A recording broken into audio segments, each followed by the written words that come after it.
I work as a private chef for pro football players, and today I'm going to show you a starter that you will absolutely love. It's so simple to make. All you need is some tomatoes, basil, baby spinach, burrata cheese, Parmesan cheese, lemon, pine nuts, some garlic, because we love garlic, and olive oil, and salt and pepper, that kind of stuff. It's made within, I would say, 20 minutes, so it's really simple. So you're going to start with the tomatoes. All you have to do is adding them to a baking tray.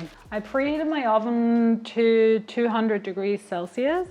To that we're going to add some good quality olive oil, not too much though, some salt,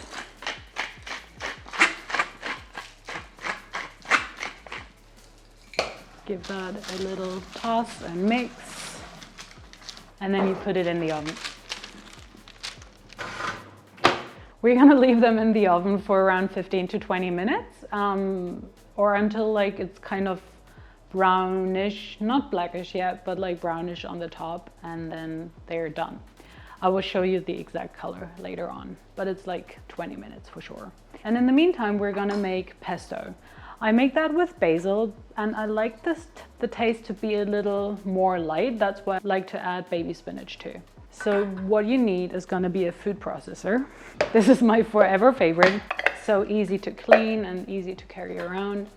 And since I not only have one client, but several clients, I always like travel in between the houses. So it's simple to carry around, which is great. So to that blender or food processor, I'm adding baby spinach and basil. And if you have like small leaves just like that, you can keep them for decoration later on. And then what do you do next? You're gonna add some Parmesan cheese. My favorite is like 24 months. Add that. And then we're gonna toast, some pine nuts. Make sure you're not burning them. Put them to like medium heat and then add them to there. And yeah, we just wait until they're fragrant. In the meantime, we're working on this. I like to add 2 like medium-sized cloves of garlic. 1, 2.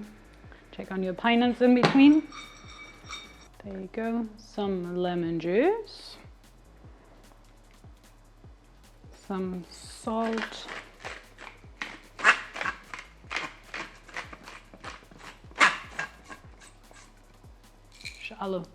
And some more salt, olive oil, and here's my unpopular opinion.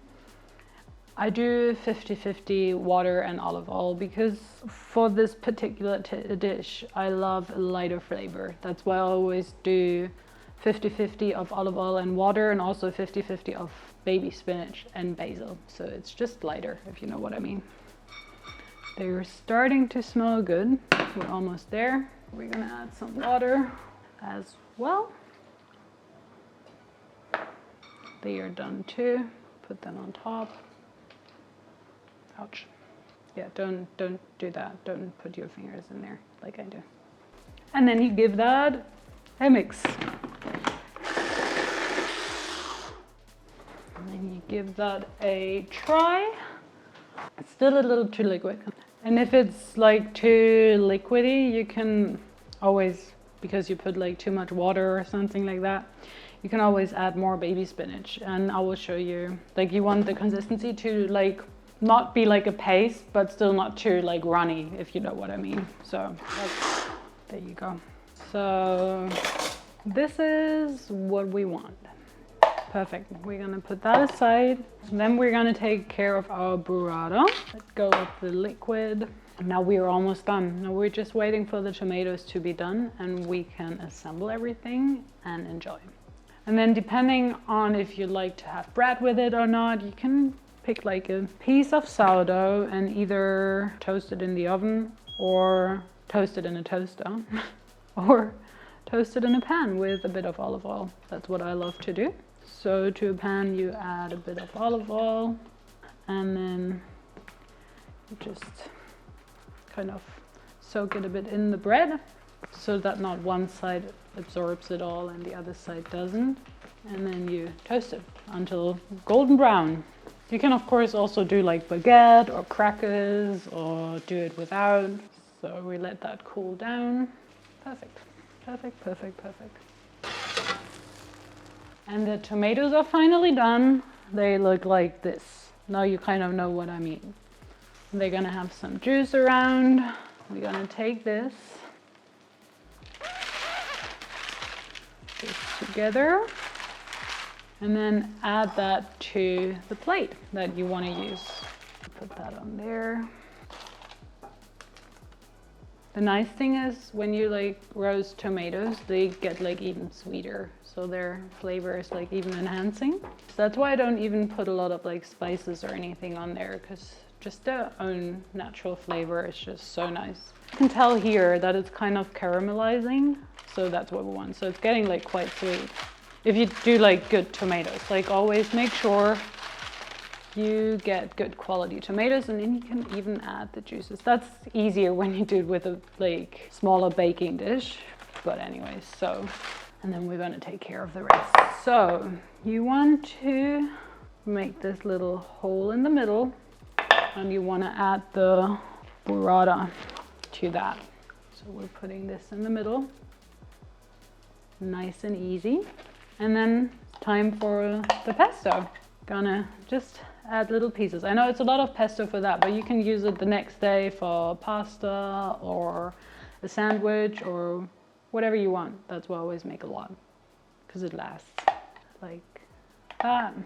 And then very important, not important, you can do it, you don't have to.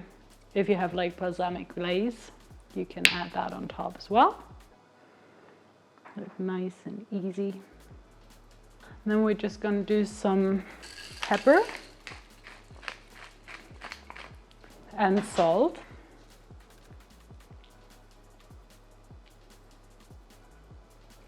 There you go. A bit of olive oil on the burrata. It's always nice. Just little drizzles. And as I mentioned before, little leaves for decoration.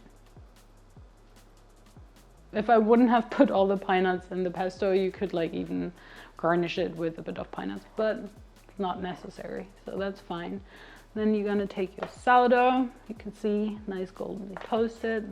Split that in half, make it look nice. Put it here on the side, and then just enjoy. If you enjoyed this video and you want to see more of it, you would do me the biggest favor if you subscribe to my channel, like this video, comment on this video, and activate the little bell on the top. And yeah, I hope I'll see you soon.